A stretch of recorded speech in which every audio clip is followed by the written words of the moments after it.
नमस्कार प्यारे बच्चों, मैं संदीप सर आपका अपने YouTube चैनल एसपी स्टडी में स्वागत करता हूं। उम्मीद है आप सब अच्छे होंगे। प्यारे बच्चों, आज का जो हमारा टॉपिक है वो भौतिक विज्ञान का महत्वपूर्ण प्रश्न MCQ 50 क्वेश्चंस जो आपके एग्जाम को देखकर बनाया गया है। विगत कई वर्षों के पूछे गए क्वेश्चनों को इसमें सेलेक्ट किए गए हैं। इस वीडियो को आप ध्यान से देखें, आपके एग्जाम में बहुत ही हेल्पफुल होगा। तो शुरू करते हैं।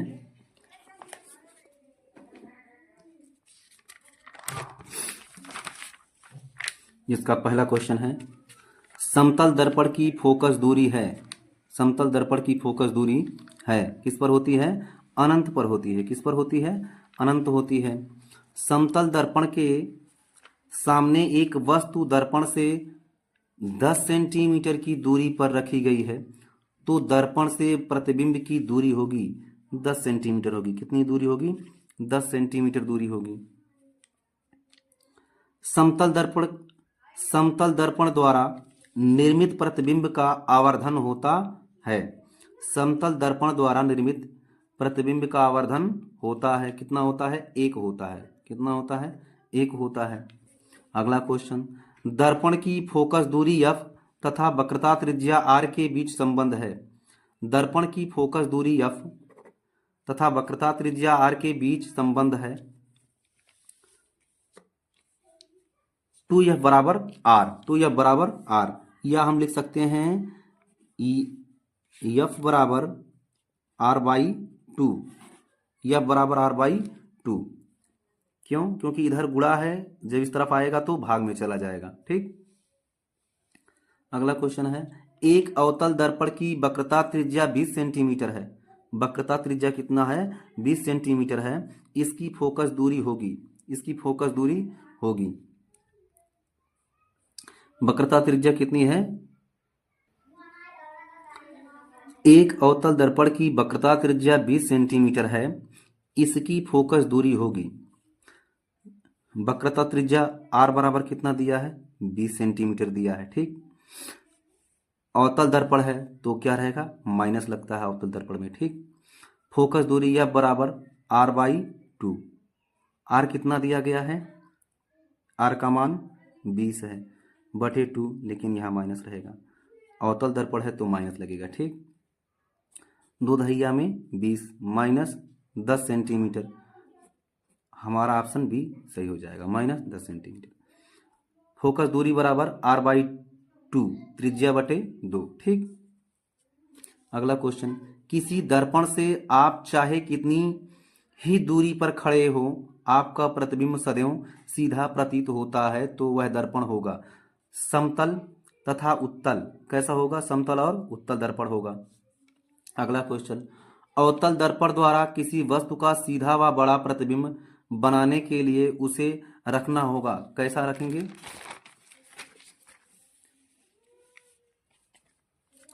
दर्पण के ध्रुव P और उसके फोकस बिंदु F के बीच में। कैसे रखेंगे? दर्पण के ध्रुव P और उसके फोकस बिंदु F के बीच में रखेंगे। ठीक। अगला क्वेश्चन, किसी दर्पण के सामने किसी वस्तु को रखने पर उसका प्रतिबिंब वास्तविक उल्टा व आकार में कुछ छोटा बनेगा। कौन सा दर्पण है? किसी दर्पण के सामने किसी वस्तु को रखने पर उसका प्रतिबिंब वास्तविक उल्टा और आकार में कुछ छोटा बनेगा। अवतल दर्पण होगा। कैसा दर्पण होगा? अवतल दर्पण होगा।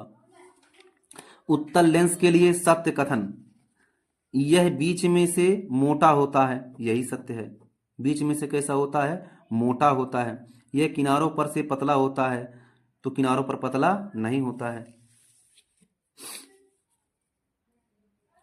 अगला क्वेश्चन, किसी 10 सेंटीमीटर फोकस दूरी वाले अवतल दर्पण के सामने 20 सेंटीमीटर की दूरी पर एक रखी वस्तु रखी है, तो उस वस्तु का प्रतिबिंब कैसा बनेगा? दर्पण के वक्रता केंद्र पर बनेगा। कहाँ बनेगा? दर्पण के वक्रता केंद्र पर बनेगा। कहाँ बनेगा? दर्पण के वक्रता केंद्र पर बनेगा। निम्न में से कौन सा पदार्थ लेंस बनाने के लिए प्रयुक्त नहीं किया जा सकता है? नहीं लिखा है तो जल, प्लास्टिक, कांच, मिट्टी। मिट्टी का प्रयोग नहीं किया जा सकता है। ठीक। अगला क्वेश्चन, किसी शब्दकोश में पाए गए छोटे अक्षरों को पढ़ते समय आप निम्न में से कौन सा लेंस पसंद करेंगे। कह रहा छोटे अक्षरों को, कौन से अक्षरों को, छोटे अक्षरों को पढ़ते समय आप निम्न में से कौन सा लेंस पसंद करेंगे। तो 5 सेंटीमीटर फोकस दूरी का उत्तल लेंस, कैसा लेंस होना चाहिए, उत्तल लेंस। ठीक। एक अवतल लेंस द्वारा किसी वस्तु का बना प्रतिबिंब होता है। एक अवतल लेंस द्वारा किसी वस्तु का बना प्रतिबिंब कैसा होता है, आभासी, सीधा व छोटा होता है। कैसा होता है, आभासी, सीधा व छोटा होता है। अगला क्वेश्चन, एक लेंस की क्षमता प्लस एक डायोप्टर है तो इसकी फोकस दूरी होगी, क्या होगी, फोकस दूरी होगी 100 सेंटीमीटर होगी। कितनी होगी, 100 सेंटीमीटर होगी। वक्रता त्रिज्या का मात्रक है, वक्रता त्रिज्या का मात्रक है, तो वक्रता त्रिज्या का मात्रक है मीटर, सेंटीमीटर, मिलीमीटर, ये सभी मात्रक हैं वक्रता त्रिज्या। ठीक, क्योंकि हम मीटर में भी माप सकते हैं, सेंटीमीटर में भी, मिलीमीटर में भी माप सकते हैं। ठीक। एक अवतल लेंस की फोकस दूरी 5 मीटर है तो इसकी क्षमता होगी, एक अवतल लेंस है, लेंस कैसा है, अवतल लेंस, फोकस दूरी या बराबर कितना दिया गया है, 5 सेंटीमीटर दिया गया है। ठीक। इसकी फोकस दूरी, इसकी क्षमता P बराबर होता है 1/f, 1/f होता है। f का मान दिया गया है 1/5 -5, 1/, ठीक, -1/5। इसे हम 1 में 5 से भाग देंगे तो कितनी बार जाएगी, भाग जाएगी नहीं, तो 0.2, 2 5 10, ठीक, इतना डायोप्टर, -0.2 डायोप्टर, ये हमारा क्या हो गया, आंसर हो गया। ठीक, ये है। क्षमता बराबर होता है 1/f, 1/f। निम्न में दिए गए माध्यमों में प्रकाश की चाल न्यूनतम होती है। किस माध्यम में प्रकाश की चाल न्यूनतम होती है, तो हीरे में प्रकाश की चाल क्या होती है, न्यूनतम होती है। वायु के सापेक्ष माध्यम का अपवर्तनांक अधिकतम होता है। जल में, हीरे में, तो किसमें होता है, हीरे में होता है अपवर्तनांक।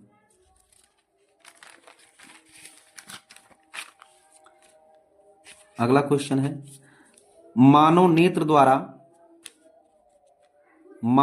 द्वारा वस्तु का प्रतिबिंब बनता है, कहां बनता है, मनुष्य की स्वस्थ नेत्र में प्रतिबिंब बनता है, कार्निया पर, अथवा क्वेश्चन करके है मनुष्य की स्वस्थ नेत्र में प्रतिबिंब कहां बनता है, तो रेटिना पर या दृष्टिपटल पर। कहां बनता है प्रतिबिंब, रेटिना पर बनता है या दृष्टिपटल पर बनता है।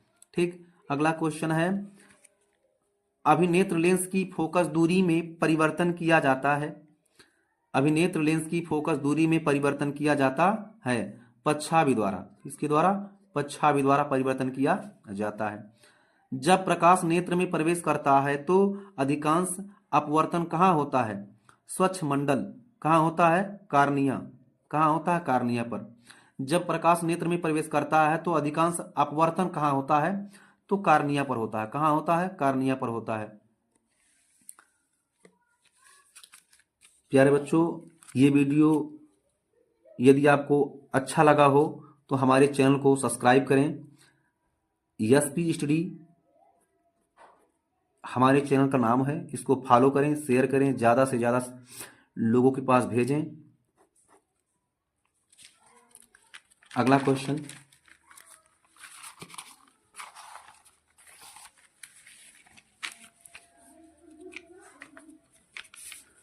समान दृष्टि के लिए अस्पष्ट दूरी की अल्पतम दूरी, मतलब न्यूनतम दूरी कितनी है, तो 25 सेंटीमीटर है। कितनी है, 25 सेंटीमीटर है। न्यूनतम दूरी कितनी होती है समान दृष्टि के लिए, 25 सेंटीमीटर। स्वस्थ नेत्र के लिए दूर बिंदु स्थित होता है, कहाँ होता है, अनंत पर, कोई सीमा नहीं होती है। स्वस्थ नेत्र के लिए दूर बिंदु स्थित होती है अनंत पर, इसकी कोई सीमा नहीं होती है। अगला क्वेश्चन है, निकट दृष्टि दोष से पीड़ित व्यक्ति का दूर बिंदु स्थित होता है अनंत से कम दूरी पर, अनंत से कम दूरी पर। क्यों, क्योंकि उसको निकट दृष्टि दोष है। निकट दृष्टि दोष से पीड़ित व्यक्ति को दूर की वस्तु दिखाई, ज्यादा दूर की वस्तु दिखाई नहीं पड़ती है। निकट दृष्टि दोष से पीड़ित व्यक्ति, निकट दृष्टि दोष से पीड़ित एक व्यक्ति को यह दोष दूर करने के लिए किस लेंस या दर्पण का प्रयोग किया जाता है? अवतल लेंस। कौन से लेंस? अवतल लेंस।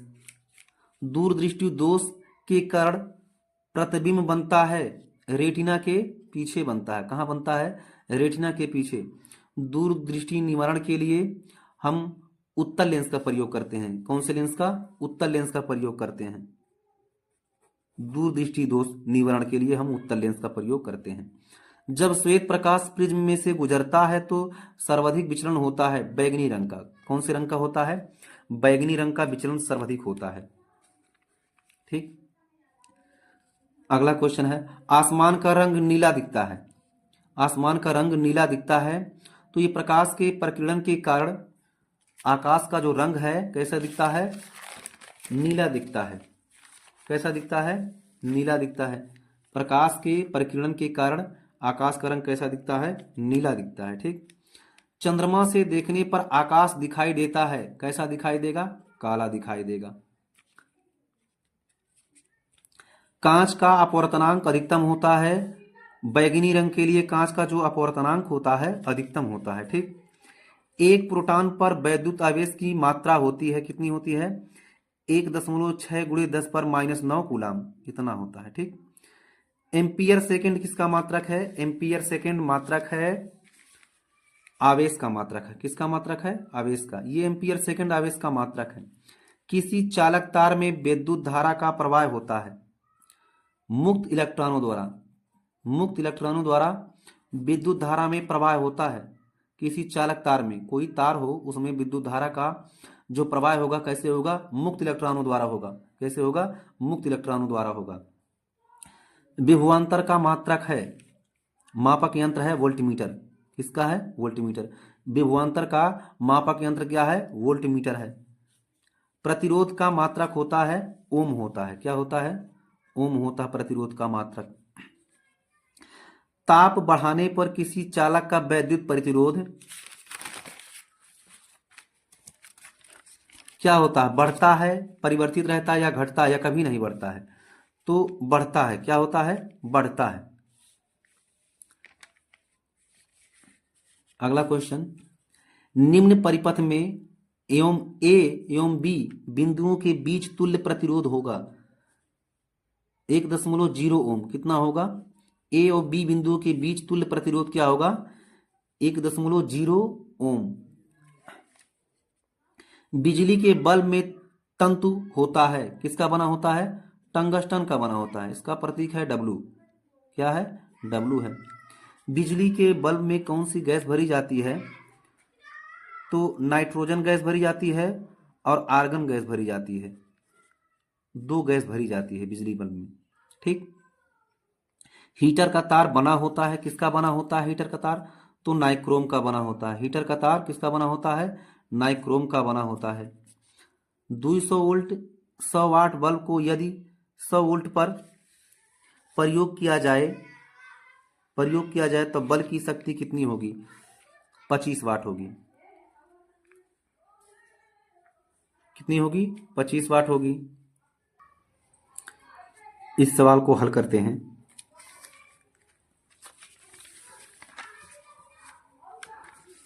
दो सौ वोल्ट एक 100 वाट बल्ब को यदि 100 वोल्ट पर प्रयोग किया जाए तो बल्ब की शक्ति कितनी होगी? बल्ब की शक्ति कितनी होगी? तो V बराबर कितना दिया गया है? V बराबर हमारा है 200 वोल्ट है। ठीक। और P कितना है? P हमारा 100 वाट है। ठीक।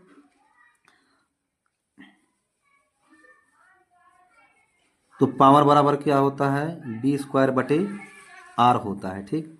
P का मान है 100। ठीक। P का मान कितना दिया गया है? हमारा 100 है। और V का मान कितना दिया गया है?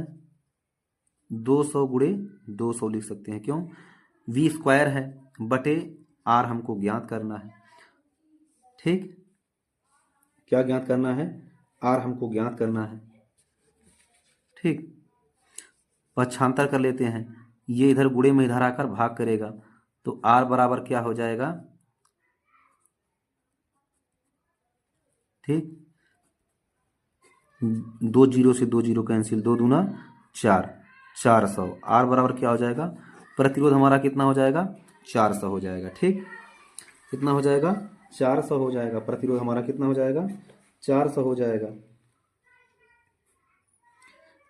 पुनः बल्ब की शक्ति, बल्ब की शक्ति देख लेते हैं। शक्ति क्या होगी, बल्ब की शक्ति, बल्ब की जो शक्ति होगी कितनी होगी, वो ये प्रतिरोध हमारा आ गया है आर। बल्ब की शक्ति निकालते हैं, कैसे हैं, बी बराबर 100 ओम दिया है, 100 ओम है, बी बराबर हमारा कितना है, 100 ओम है। ठीक, पी बराबर यहाँ वी स्क्वायर बटे आर दिया गया है, तो 100 गुणे 100 बटा 400। ठीक, आर का मान यही निकाल दिए हैं, निकाला गया है। ठीक, कैंसिल करते हैं, 1 1 1 1, 4 से काटते हैं, 25 चौक का 100, कितना आ गया हमारा, 4 वाट। कितना है, 25 वाट हमारा आ गया आंसर। तो ऑप्शन में हमारे कितना है, 25 वाट दिया गया है, तो ये हमारा क्या हो गया, आंसर हो गया। ठीक, अगला क्वेश्चन है, एक अश्वशक्ति बराबर होती है तो 746 वाट के, कितने वाट के, 746 वाट के। किलोवाट घंटा किस भौतिक राशि का मात्रक है, तो किलोवाट घंटा ऊर्जा का भौतिक मात्रक है। ठीक, वैद्युत शक्ति का मात्रक है वाट, वैद्युत शक्ति का मात्रक क्या है, वाट है।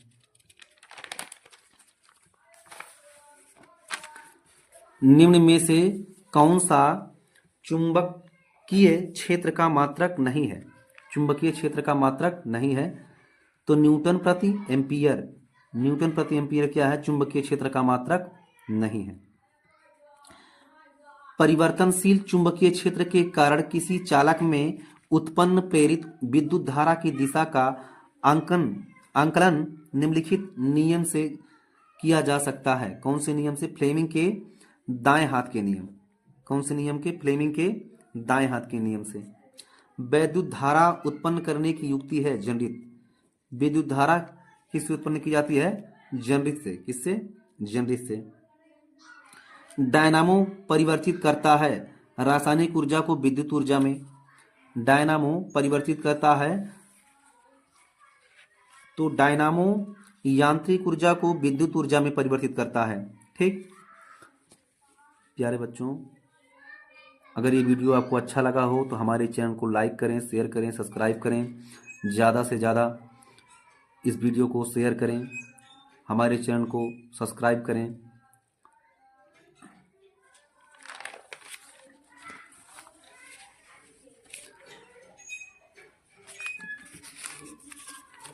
डायनामो उत्पन्न करता है, क्या उत्पन्न करता है, डायनामो उत्पन्न करता है विद्युत वाहक बल उत्पन्न करता है। क्या उत्पन्न करता है, विद्युत वाहक बल उत्पन्न करता है। डायनामो परिवर्तित करता है, क्वेश्चन था हम सबका, तो डायनामो परिवर्तित करता है विद्युत ऊर्जा को, किसमें, विद्युत ऊर्जा को यांत्रिक ऊर्जा को, सॉरी, यांत्रिक ऊर्जा को विद्युत ऊर्जा में परिवर्तित कर देता है। डायनामो क्या करता है, यांत्रिक ऊर्जा को विद्युत ऊर्जा में परिवर्तित कर देता है। निम्नलिखित में कौन ऊर्जा का अनवीकरणीय स्रोत है, तो कौन है, जीवाश्म ईंधन। कौन सा है, जीवाश्म ईंधन। जीवाश्म ईंधन है कोयला एवं पेट्रोलियम। जीवाश्म ईंधन कौन से हैं, कोयला एवं पेट्रोलियम क्या है, जीवाश्म ईंधन है, कोयला और पेट्रोलियम। जीवाश्म ऊर्जा का स्रोत है कोयला, क्या है, कोयला एक जीवाश्म ईंधन का स्रोत है। प्रकृति का मुख्य स्रोत क्या है, सूर्य है, क्या है, ऊर्जा का मुख्य स्रोत प्रकृति का क्या है, सूर्य है। तापीय विद्युत संयंत्र में उपयोग होने वाला ईंधन है, कौन है, जीवाश्म ईंधन। तापीय विद्युत संयंत्र उपयोग में होने वाला ईंधन क्या है, जीवाश्म ईंधन है। निम्नलिखित में से कौन सा जैव मात्रा ऊर्जा स्रोत का उदाहरण नहीं है? कौन है? नाभिकीय ऊर्जा। कौन सा नहीं है? नाभिकीय ऊर्जा नहीं है। महासागरीय तापीय ऊर्जा का कारण है महासागरों में विभिन्न स्तरों पर ताप में अंतर। महासागरों में विभिन्न स्तरों पर ताप में अंतर, ये सही है। निम्नलिखित में से कौन सा एक परावैंगनिक कीड़ों को पृथ्वी पर आने से रोकती है? कौन रोकती है?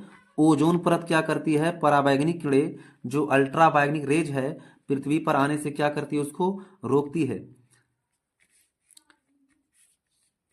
निम्न में से नगर पालिका ठोस अपशिष्ट नहीं है। नगर पालिका ठोस अपशिष्ट नहीं है। खाली प्लास्टिक ड्रम। क्या है? खाली प्लास्टिक ड्रम। अमृता देवी बिश्नोई हैं, वन रक्षक हैं। क्या है? वन संरक्षक हैं।